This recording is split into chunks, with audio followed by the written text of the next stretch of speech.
Alright everybody, welcome back to my YouTube channel. This is the Jordan Report, and I am your host, Robert Jordan. Everyone please remember to like, subscribe, and share. Alright, it looks like Trump is keeping his word, and he is going really hard after these Mexican drug cartels. He had threatened to designate them as terrorists, which, basically is what they are. But he held that up, okay? But he got something for doing that. And just over the last 2 weeks, they extradited several high-level narcos to the United States. Also, they arrested our very high-level Mexican official right here in Texas. One of the highest level officials, probably would be the highest level official ever arrested for drug trafficking. Anyway, this is from Border Beach. This was the 24th, Christmas Eve. Now, Mexican extradited 7 high-level narcos to the U.S. last week. I'm going to quickly go through this, and I'm going to go through another article, and I'm going to show you a short clip. This is not going to be a long video, hopefully.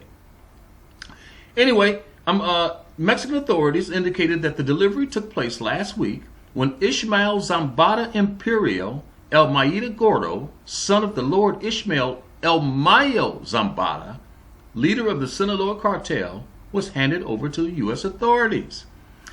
One of the Zambada boys was already here. He's been in prison here for like 12 years, I believe. That was Jesus Zambada Nibla. They all have different names. They got to take different names. I don't know why, but that's what they do. But anyway, he said in his trial, in his federal trial, this was like 10, 12 years ago, that the DEA had gave him permission to sell drugs in Chicago. And he proved that in court. Anyway, here's one of these guys that was sent up here. They said it was 7 of them.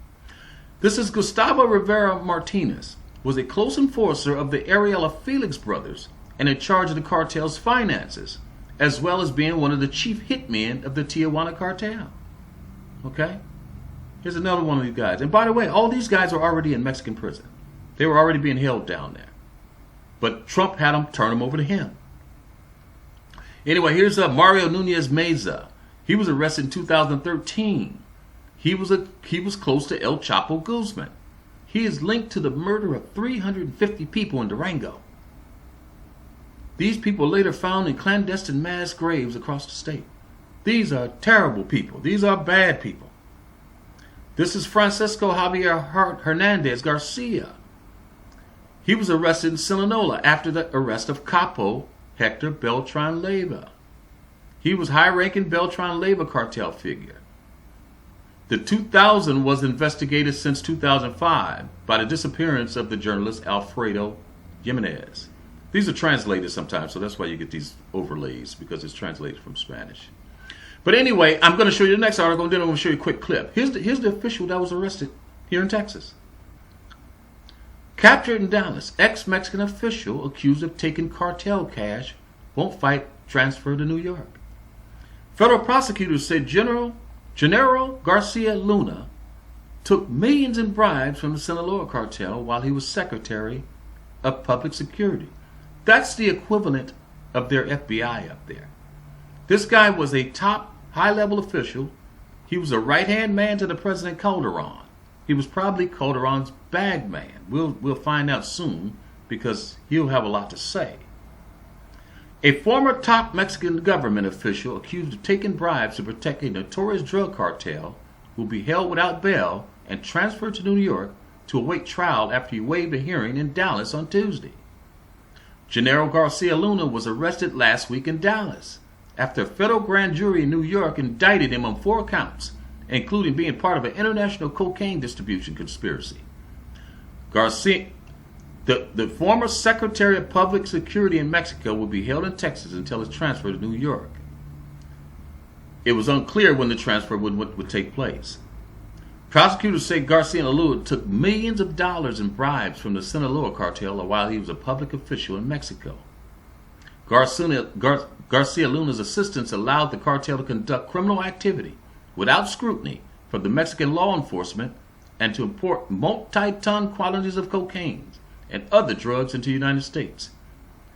Prosecutors said none of this could have not happened without the help of the Mexican government on this side and American officials on the other side. That's going to come out soon too. Prosecutors had wanted to prevent Garcia Luna from being allowed bail, saying he was a flight risk, because of his frequent trips to Mexico. They also said the massive wealth he had gathered through assisting the cartel would allow him to flee the country and stay in hiding. It was unclear why Garcia Luna was in Dallas when he was arrested. He moved to Miami from Mexico in 2012 and became a lawful permanent U.S. resident according to court records. In 2012, Obama was the president. Now, why didn't Obama arrest this dude? How did he allow this guy to come into the country? They had to have had all this information at that time. We'll also figure that out very soon, too. This guy's going to have a lot to say, believe me. He's going to roll over on a lot of people. All right, I'm going to show you a quick the news account of this, and then we're going to get out of here. Who ran Mexico's federal police for years has been arrested right here in Dallas. Genaro Garcia Luna has been charged in the U.S. for accepting millions in bribes from a cartel. I-Team reporter Brian New was in federal court earlier today where the former public security secretary went in front of a judge. Brian, what happened? Yeah, Ken, today in court with handcuffs on and a pair of blue jeans and wearing a gray and green sweatshirt, he may not have looked like a high-ranking Mexican official. But Garcia Luna from 2006 to 2012 was one of the most powerful men in Mexico. Yesterday, he was arrested here in Dallas on charges of drug trafficking conspiracy. He's accused of taking millions of dollars in bribes from none other than drug cartel kingpin El Chapo. According to the federal indictment, on two separate occasions, the cartel delivered bribes to Garcia Luna in briefcases containing $3 to $5 million. In 2012, Garcia Luna relocated here to the United States with his personal fortune.